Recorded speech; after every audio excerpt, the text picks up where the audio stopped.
नमस्कार मित्रों, आप सभी का स्वागत है आपके अपने चैनल कथा साहित्य दर्पण में। मित्रों, आज हम लोग सुनेंगे महादेवी वर्मा के द्वारा लिखा हुआ जो उनका रेखा चित्र संग्रह है अतीत के चलचित्र, उसका 10वां रेखा चित्र। इससे पहले 9 रेखा चित्रों को संकलन आपके चैनल में प्रस्तुत किया जा चुका है। तो चलिए चलते हैं उनके 10वें रेखा चित्र पर। और इससे पहले बता दें कि जो महादेवी वर्मा जी का एक और रेखा चित्र संग्रह मेरा परिवार, उसके भी समस्त रेखा चित्रों का संकलन हमारे इस चैनल में मौजूद है तथा यूजीसी नेट एवं असिस्टेंट प्रोफेसर तथा इसके अलावा जो अन्य महत्वपूर्ण पाठ्यक्रमों में लगी हुई कहानियाँ, नाटक, उपन्यास आदि हैं, उनका भी समीक्षात्मक अध्ययन आपको हमारे इस चैनल पर प्राप्त हो जाएगा। तो आपसे एक विनम्र अनुरोध है कि आप हमारे चैनल को सब्सक्राइब जरूर करें, और यदि आपको कहानी या फिर विषय वस्तु पसंद आती है तो आप उसको लाइक भी कर सकते हैं और अपने मित्रों में शेयर कर सकते हैं। आपके सहयोग की हमें परम आवश्यकता है। तो चलिए चलते हैं महादेवी वर्मा जी के रेखा चित्र पर। और महादेवी वर्मा जो कि स्वयं आप जानते हैं, उनको किसी परिचय की आवश्यकता नहीं, वह स्वयं में एक परिचय हैं, एक युग नेत्री हैं और उन्हीं छायावाद की मीरा कही जाती हैं। आप विरह वेदना की कवयित्री हैं, पर आपने गद्य में भी अनुपम योगदान दिया है और आपने रेखा चित्रों को एकदम सजीव कर दिया है। चलिए चलते हैं आपके 10वें रेखा चित्र पर। बदलू बदलू अपने बेडौल घड़ों का निर्विकार निर्माता भी था। ये बदलू कुम्हार का रेखा चित्र है और अष्टावक्र जैसी रूपरेखा वाले बच्चों का निश्चिंत विधाता भी। न कभी निर्जीव मिट्टी की सजीव विषमता ही उसका ध्यान आकर्षित कर सकी, न सजीव रक्त मांस की निर्जीव कुरूपता ही उसकी समाधि भंग करने का सामर्थ्य पा सकी।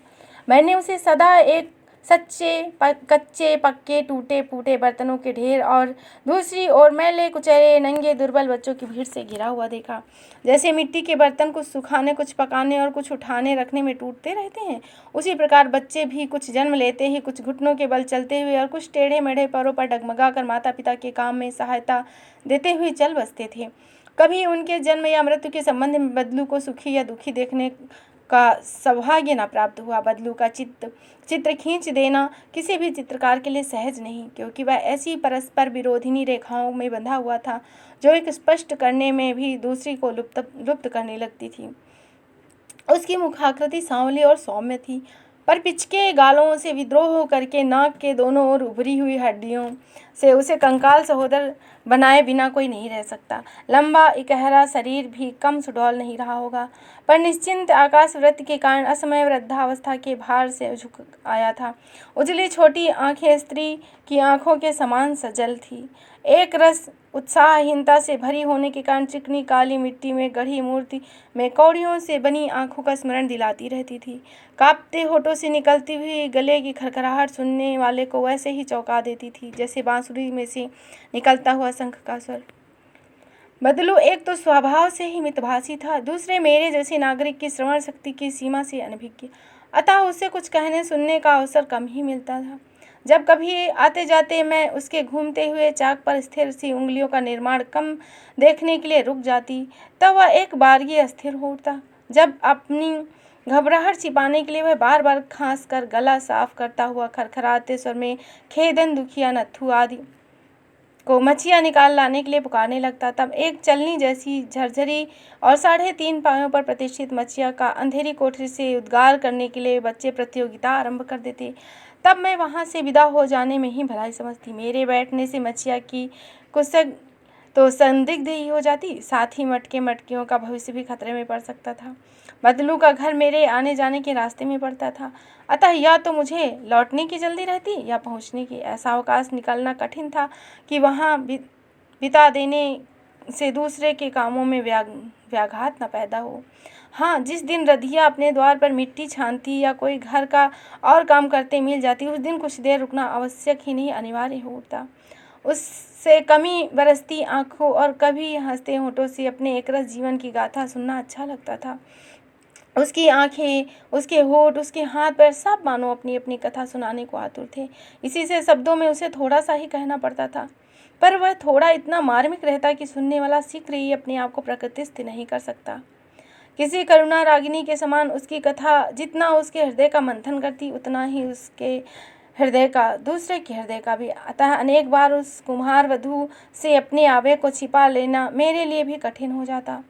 रधिया को मूर्तिमती दीनता कहना चाहिए। किसी पुरानी धोती की मैली कोर फाड़ कर कसे हुए रूखे उलझे बाल पर्व त्योहार पर काली मिट्टी से मल धो भले ही लिए जाएं, पर उन्हें कड़वे तेल की चिकनाहट से भी अपरिचित रहना पड़ता। धोती और उसके किनारे को धूल एकाकार कर देती थी, पर उसकी जर्जरता इतनी बढ़ चढ़ जाती कि घूंघट खींचने पर किनारी ही उंगलियों के साथ नाक तक खींची चली आती थी। एक प्रकार का श्रृंगार भी बन जाती थी। इसी कारण दुखी व्यक्तियों के मुख देखने की दृष्टि को बांधे बिना नहीं रह सकते। रधिया के मुख के आकर्षण भी उसकी व्यथा ही जान पड़ती।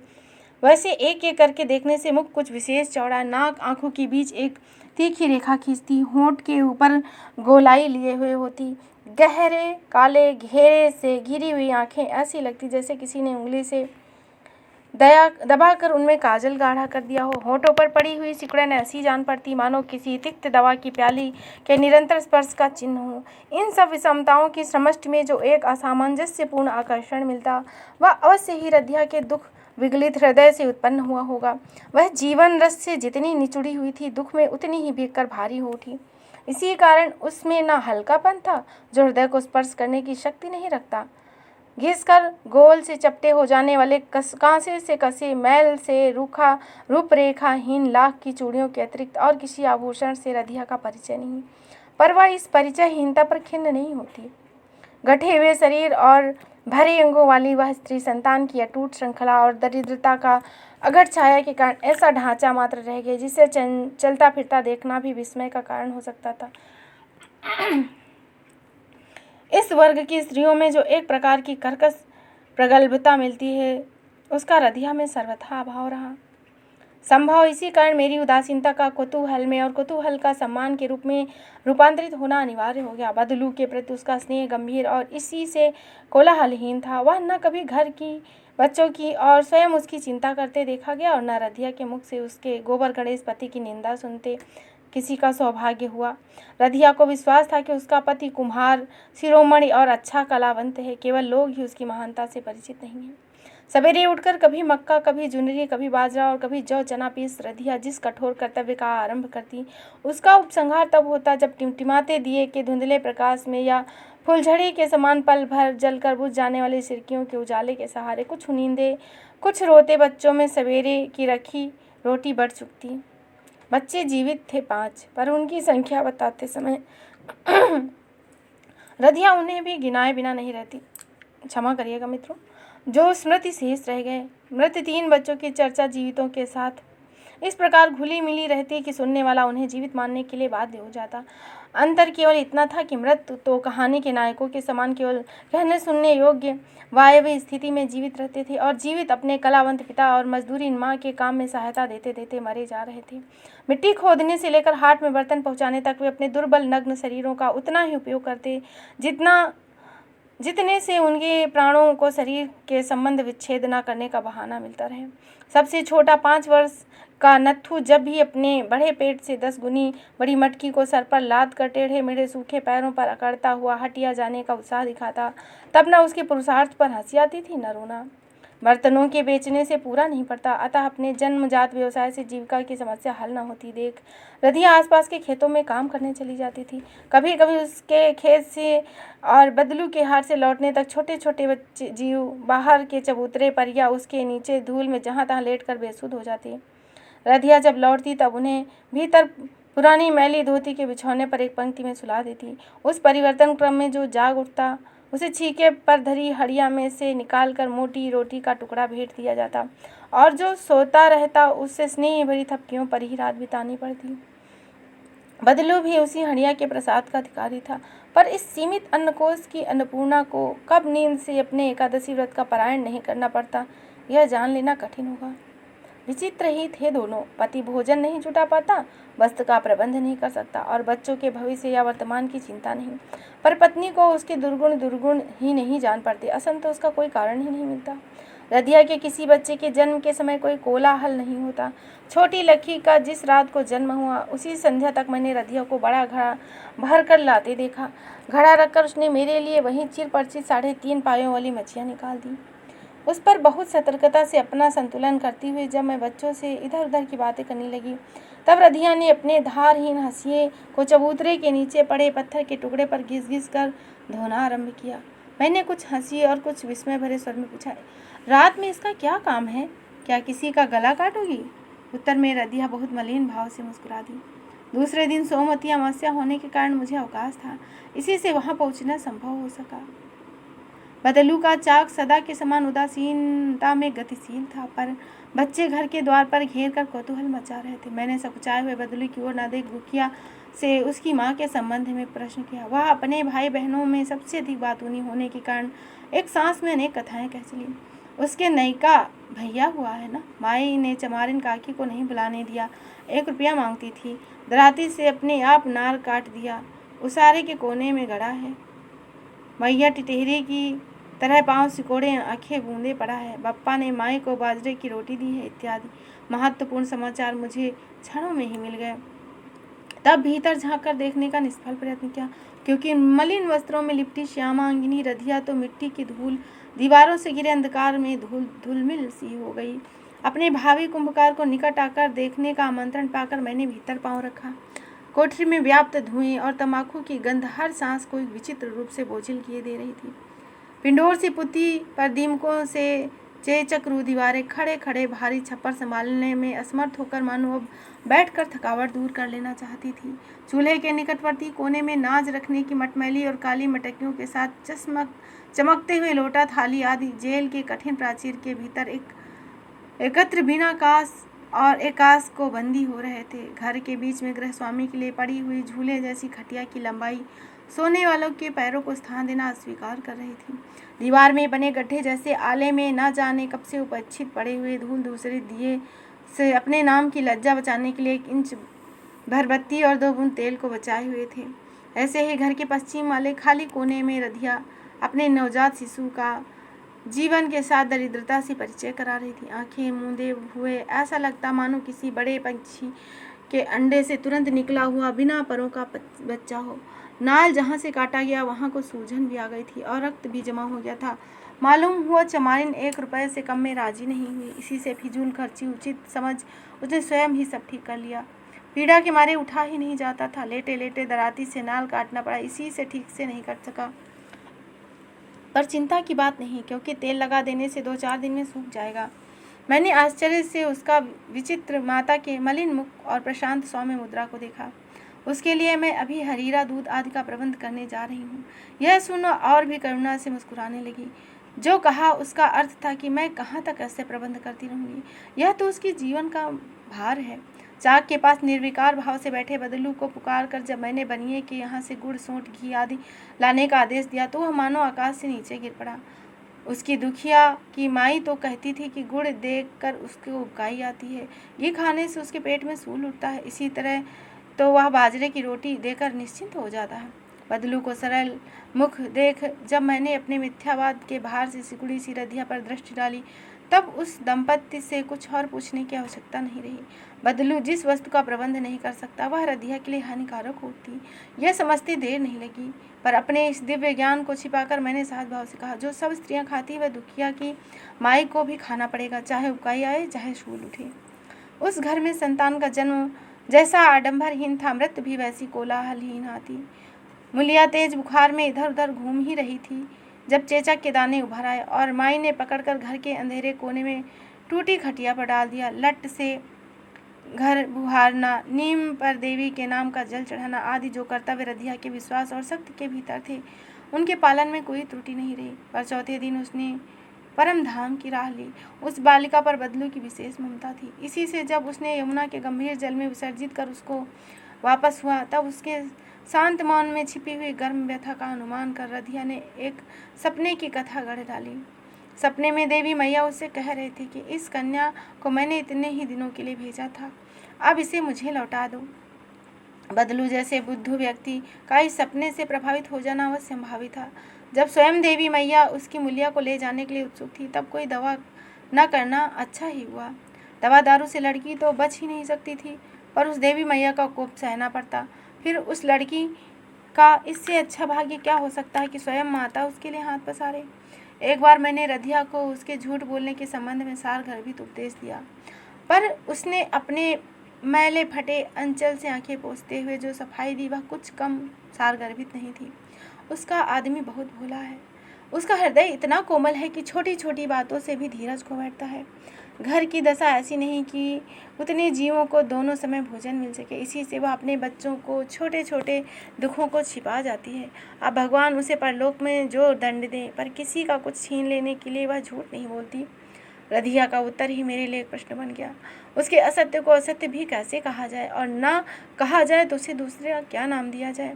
अनेक बार मैंने बदलू को समझाया कि यदि बेडौल मटकों के स्थान पर सुंदर नक्काशीदार झज्झर और सुराहियां बनावे तो इस शहर में बिक जगेंगे, पर उसने चाक पर दृष्टि जमा कर खड़खड़ाते हुए गले से जो उत्तर दिया उसका अर्थ था कि उसके बाप दादा परदादा सब ऐसे ही घड़े बनाते रहे हैं। वह गंवई गांव का कुम्हार ठहरा, उसे सहराती बर्तन न बनाने आएंगे। फिर मैंने अधिक कहना सुनना व्यर्थ समझा। एक दिन मैं पढ़ने वाले बच्चों को कुछ पौराणिक कथाएं समझाने के लिए कई चित्र ले आई। वे कलात्मक तो नहीं, पर बाजार में बिकने वाले शिव पार्वती सरस्वती आदि की असफल प्रकृतियों से अच्छे कहे जा सकते थे। बदलू के बच्चे में दुखिया ही पढ़ने आ सकती थी। संभवतः वह अपने पप्पा को यह सूचना दे आई, पर जब अपनी सारी गंभीरता भूलकर बदलू दौड़ता हुआ वहां आ पहुंचा तब मेरे विस्मय की सीमा न रही। मैंने उसे सब चित्र दिखा दिए और उनका अर्थ भी यथासंभव सरल करके समझा दिया। फिर भी बदलू बच्चों में बैठा ही रहा। सरस्वती के चित्र पर उसकी टकटकी बंधी देख मुझे पूछना ही पड़ा, क्या इसे तुम अपने पास रखना चाहते हो?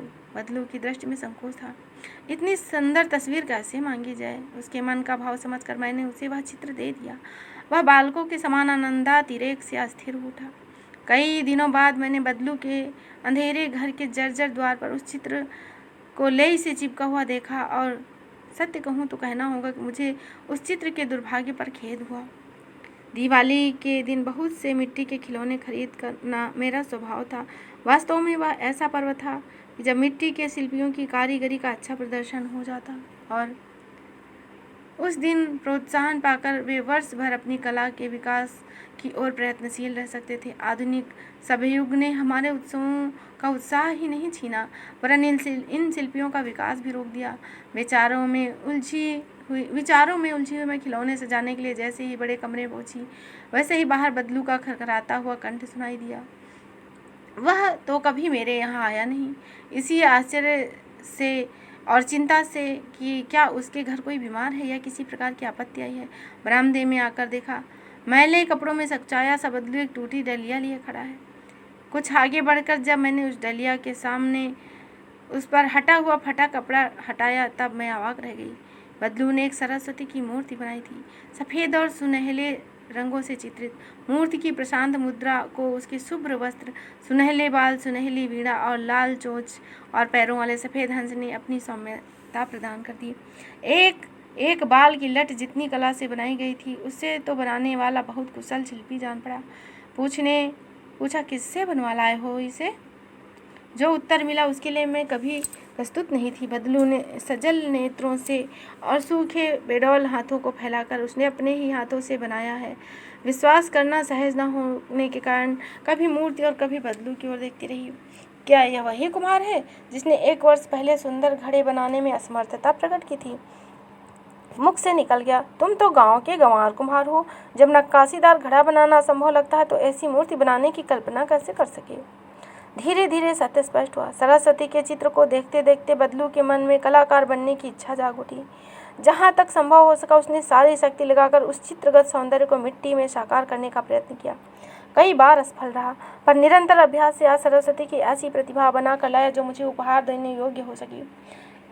तब से कितनी ही दीपावलियाँ आई, बदलू ने कितनी ही सुंदर सुंदर मूर्तियाँ बनाई और उनमें से कितनी ही संपन्न घरों के अलंकार बनी। सरल रधिया तो मानो अपने पति को कलावंत बनाने के लिए ही जीवित थी। जैसे ही उसके बेडल मटकों का स्थान सुंदर मूर्तियों ने ले लिया, वैसे ही वह अपनी ममता समेटकर किसी अज्ञात लोक की ओर प्रस्थान कर गई। बदलू तो ऐसा रह गया मानो चकवा चकवी के जोड़े में से एक हो। सवेरे से सांझ और सांझ से सवेरे वह रधिया के लौट आने की प्रतीक्षा करता रहता। प्रतीक्षा वैसे ही करुणा है, पर एक जीवित मनुष्य उस मृत की प्रतीक्षा करने बैठा है जो कभी नहीं लौटेगा, तो वह करूरतम हो उठती है। मिथ्यावादिनी रधिया उस उदासीन ग्रामीण के जीवन में कौन सा स्थान रिक्त कर गई है। तब यह ज्ञात हुआ कि उसने घर बसाने की चर्चा चलाने वाले के सिर पर एक मटकी दे मारी। स्त्री में माँ का रूप ही सत्य है, वात्सल्य ही शिव है और ममता ही सुंदर है। जब वह तीनों विशेषताओं के साथ पुरुष के जीवन में प्रतिष्ठित होती है, तब उसका रिक्त स्थान भर लेना संभव नहीं है, पर कठिन अवश्य हो जाता है। अंत में 13 वर्ष तक दुखिया ने छोटा सा अंचल फैलाकर अपने बप्पा और भाई बहनों को उस छाया में समेट लिया। रधिया का प्रतिरूप बनवा उसी के समान सबकी व्यवस्था में अपने को गला गला कर बड़ा करने लगी। 2 वर्ष हो चुके जब बदलू की कला पर मुग्ध होकर उसका एक ममेरा भाई उसे बच्चों के साथ फैजाबाद ले गया, परंतु दिवाली के दिन वह एक न एक मूर्ति लेकर उपस्थित होना नहीं भूलता। केवल इसी वर्ष उसके नियम में व्यतिक्रम हो रहा है, क्योंकि दीपावली आकर चली गई पर बदलू अब तक कोई मूर्ति नहीं लाया। कदाचित वह रधिया की खोज में तो नहीं चला गया, पर मेरे घर के हर कोने में प्रतिष्ठित बुद्ध, कृष्ण, सरस्वती, बापू आदि की मूर्तियाँ पुराने चाक पर बेडौल घड़े गढ़ने वाले ग्रामीण कुम्हार का स्मरण दिलाकर मानो कहती ही रहती हैं, कला तुम्हारा ही पैतृक अधिकार नहीं है, कल्पना तुम्हारी ही कृतदासी नहीं है। तो इस तरह आपने सुना महादेवी वर्मा जी के लिखे रेखाचित्र संग्रह अतीत के चलचित्र रेखाचित्र संग्रह का एक मार्मिक रेखाचित्र।